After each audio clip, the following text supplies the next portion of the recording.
Hello everyone, and welcome to this week's edition of the Furs, Feathers, and Fangs Creature Feature, a weekly series in which I talk about some of the amazing animals we get to share this planet with.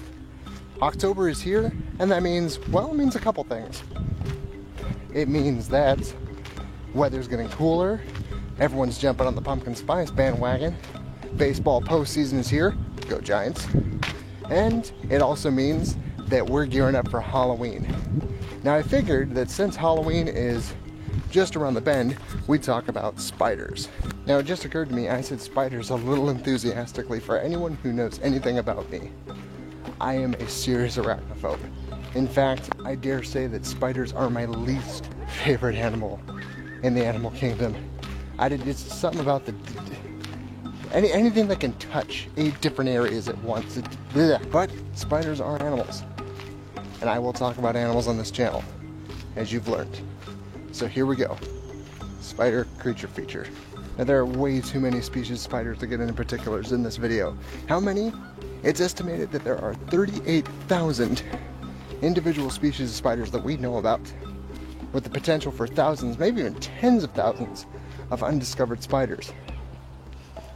Now spiders are very adaptable, and they inhabit almost every single habitat imaginable. Forests, grasslands, rainforests, deserts. Every continent has spiders except for Antarctica. Lucky. Spiders belong to a group of animals called arachnids. And all arachnids have 8 legs and usually 8 eyes to go along with them. See, again, it's looking at 8 things at once. It's not natural, guys. Anyway, now while all spiders are venomous, most are actually harmless to humans, if you believe that pro-spider propaganda. I'm just kidding, guys. If you like spiders, please don't take offense to anything I say. I am horribly biased against those creepy crawlies. Everything else in nature I'm cool with. Snakes, lizards, scorpions, bugs, but not spiders. Now, most spiders, if you want to refer back to the rattlesnake video, possess neurotoxic venom, and neurotoxic venom means that the venom disrupts the relay of electrical signals throughout the body of its prey, paralyzing it. Now, since spiders can't chew their food, they also inject digestive enzymes into their prey that starts to turn the tissue into kind of like a soup that the spider can then drink. Another thing that all spiders have in common is the fact that they all produce silk. Now, not all spiders spin webs. For example, tarantulas spend a lot of their time on the ground, and they're so big they really don't need to spin webs in the conventional sense.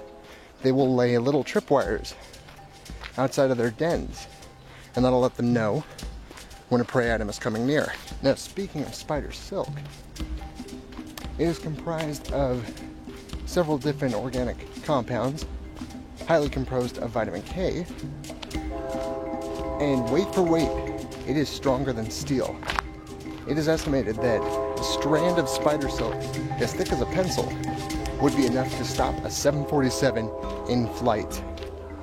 Now, the incredible tensile strength of this silk has not gone unnoticed, and I'm not just talking about all the poor unfortunate souls stuck in a spider web, but scientists all over the world have been working at trying to make synthetic spider silk.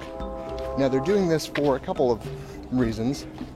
One of them is producing thread that can be used in bulletproof armor, since spider silk is lighter and stronger than Kevlar fiber, which is currently used in the manufacture of most types of body armor used by militaries and police groups all over the world. Spiders, being carnivorous animals, prey on a multitude of different types of animals, mostly insects, but some spiders, like large tarantulas, and even one known as the bird-eating spider, can grow large enough to feed on mice, frogs, lizards, snakes, birds.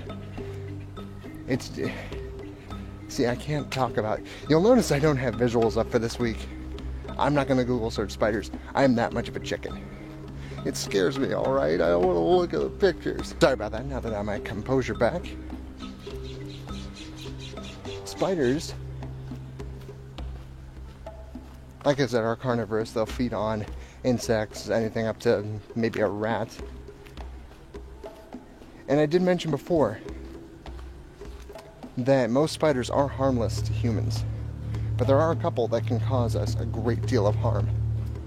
Notably, there's the black widow, a spider that likes to dwell in damp, dark, cool places, so you can run into them in basements and old wood piles. And they're known by the distinctive red hourglass shape that's on their backs. Now, only female black widows will possess this. Males are much smaller, as the case with many spiders are. And in fact, one of the reasons that they're called the black widow is because after mating, if the male isn't careful, the female will ensnare him in her net and she'll eat him. And it's not just cruel or some weird I got you type of thing. There's actually a benefit to it. That's an easy meal for a female spider that is about to produce a lot of eggs. Now, most spiders will practice this behavior. Most small spiders anyway. And how many eggs will they produce? Some can lay as many as 3,000 eggs in a single egg sac woven out of the same silk that makes their webs. And mother spiders are fiercely protective of their eggs. In fact, they're such devoted mothers that many species of spiders will die shortly after their eggs have hatched. And that allows all of their little spiderlings to feed and get their first real meal on the body of their mother, giving them a little bit of a head start. Spiders may be creepy, but that's cool. Spiders are also crucial to the ecosystems in which they live. They control the population of pest animals. As much as I dislike them, I really am grateful for all the little spiders that catch things like mosquitoes, houseflies, ants, and even to the larger ones that help control rodent population in places that mice and lizards and other undesirable animals might otherwise run amok. So, you heard it here, folks. I'm being appreciative of those stinking spiders. In popular culture, there are references to spiders everywhere. From the great Shelob in The Lord of the Rings, Return of the King, the giant spider that tries to kill Frodo, to I can't think of it. Aragog. Aragog in Harry Potter and the Chamber of Secrets. And there's also a very famous spider-related character. You might know him, hangs around Brooklyn. He's a superhero. It's Spider-Man. I'm not going to allude to that anymore. Spider-Man does possess the abilities of a spider, after all. He can spin webs, he can climb walls. He's pretty amazing. Well, everyone, that's about all the time I have for this week's Creature Feature. If you liked it, be sure to tell me what you think in the comment section down below. Do you like spiders, or are you like me? Do you really not care for their existence? If you like the Creature Features and would like to watch more, go ahead and click up here. If you want to see other videos like my wild excursions, you can click the little box down there. If you want to subscribe, Quimby, you know what to do. Thanks, Quimby. Go ahead and click there. If you really like us, go ahead and follow Furs, Feathers, and Fangs on Facebook at facebook.com/FursFeathersFangs. That's a lot of F's to drop at once. Not the first time I've done that. Heyo! Thanks for joining me, everyone, on the Spider Creature Feature. If I don't see you before then, have a happy Halloween. And as always, have a wild day.